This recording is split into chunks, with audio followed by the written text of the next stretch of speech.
Bismillahirrahmanirrahim. Elhamdülillah ve salatu ve selamu ala Resulillah ve ba'd. 53. hadis. An Aişe radıyallahu anha qalet.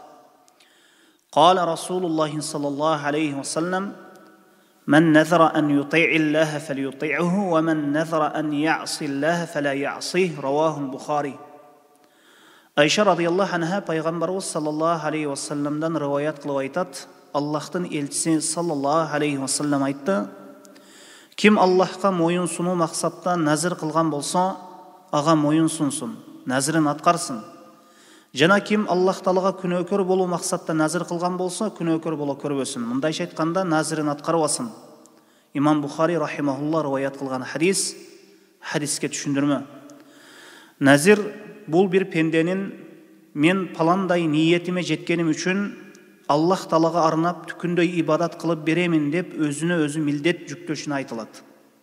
İşi оңунан келген кебир мусулмандар өзү каалаганча орозо кармап, же намаз окуп берүүнү, же болбосо булардан башка ибадаттарды назир кылышат. Кайсы пенде Allah Taalaga арнап кандайдыр назир кылса, аны албетте аткарышы парыз. Бұл hadiste Peygamber sallallahu aleyhi ve sellem kim özüne bir ibadatта же bir жақшы иште назир кылуунун лазым кылып алса, назирин аткарсын. Аллах Таала үчүн берген уадасында турсун, аны ишке ашырсын.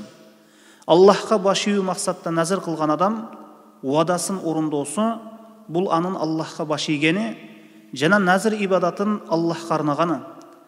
Ал эми ким күнөөнү максат кылып назир кылган болсо, ишим оңунан чыкса, Misалы bir butulka araq içem, je balançı mazardın arvaqtarını atap koy soyup berem, dep күнөө işlerde je aram nerselerdi nazir kılsa, bul күнөө bolgon nazirin atkarбасын. Hadisten alına turgan paydalar birinci payda, Allah Taala ilk Kur'anda nazir turalı mınday deydi. Yufuna bin nazri ve yakhafuna yawman kana sharruhu mustatira.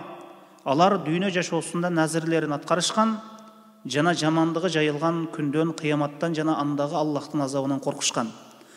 Hadisten алына турган экинчи пайда, назир кылуу жакшы эмес. Кала берсе кээ бир алымдар арам деп да айтышкан.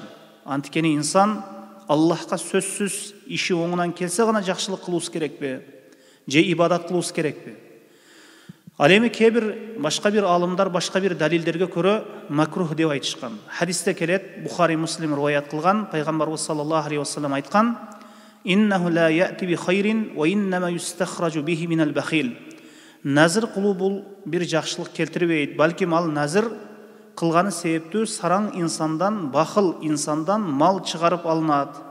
Сараң мерез адам бир сөз берип жиберген болсо, бир сөздү айтып жиберген болсо, ошол бир жакшылыкты максат кылуу максатта, эми ошол инсан өзүнчө кылбайт ошол жакшылыкты. Бир иш оозунан чыгып кетип, же бир ибадатты, же бир садаканы моюндап алат, анан мал мүлкүнөн чыгаруусуна туура келип калат, ошол назирин берген назирин ошол уадасын аткаруу үчүн.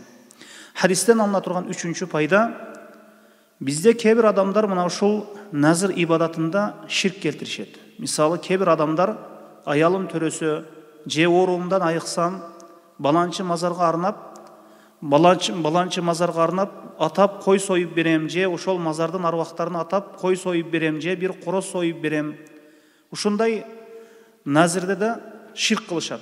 Мына ушундай назир ибадатында ширк кылышат. Бул арам, бул чоң күнөө болуп саналат. Мындай иш кылуу, мындай кадамга баруу, киши назир кылып алса, эми кылбаганы жакшы, бирок кылып алса, Аллах үчүн кылсын.